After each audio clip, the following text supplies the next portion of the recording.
Makin lama semakin tinggi, berakar dan berbuah.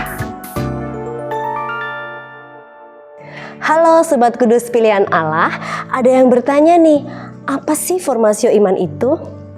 Formasio iman adalah proses pembentukan iman.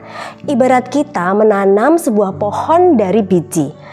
Ketika kita tanam, kita siram, dia akan tumbuh menjadi tunas.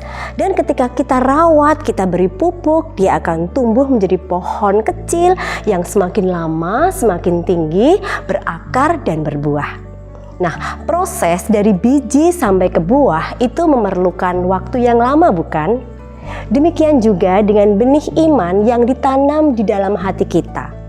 Sebelum berbuah menjadi berkat juga membutuhkan proses. Nah, proses perawatan, pemupukan, penyiraman, dan pendewasaan iman itulah yang disebut sebagai formasio iman. Lalu, tanggung jawab siapa sebetulnya formasio iman ini?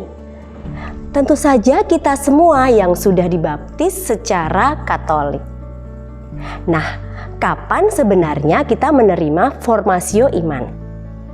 Ya, tentunya juga sejak kita dibaptis secara Katolik, karena baptis Katolik adalah pintu gerbang kita diterima sebagai anggota gereja Katolik.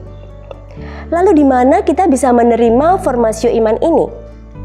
Yang pertama tentunya adalah di dalam keluarga, karena keluarga adalah sekolah iman dan pelayanan. Di sana kita bisa belajar doa bersama, baca kitab suci bersama, atau mungkin dongeng Alkitab.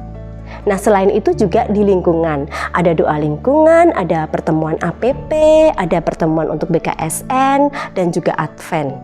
Nah, selain itu di gereja, tradisi misa Ekaristi, juga tim pelayanan yang ada di gereja seperti PIA, PIR, OMK, lektor, mazmur, dan paguyuban yang lainnya.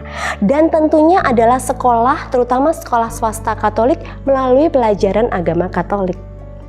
Nah, kenapa sih formasio iman ini penting untuk dilakukan? Karena tujuan dari formasio iman ini adalah menjaga iman Katolik agar Kristus meraja dalam hidup kita, sehingga Kristus memenuhi diri kita. Nah, bagaimana caranya? Menjadi murid Kristus itu tentunya tidak hanya belajar firman Tuhan, tetapi juga melakukannya dalam kehidupan sehari-hari. Seperti kata Rasul Yakobus bahwa iman tanpa perbuatan adalah mati. Jadi harus berani sangkuli, sangkal diri, pikul salib.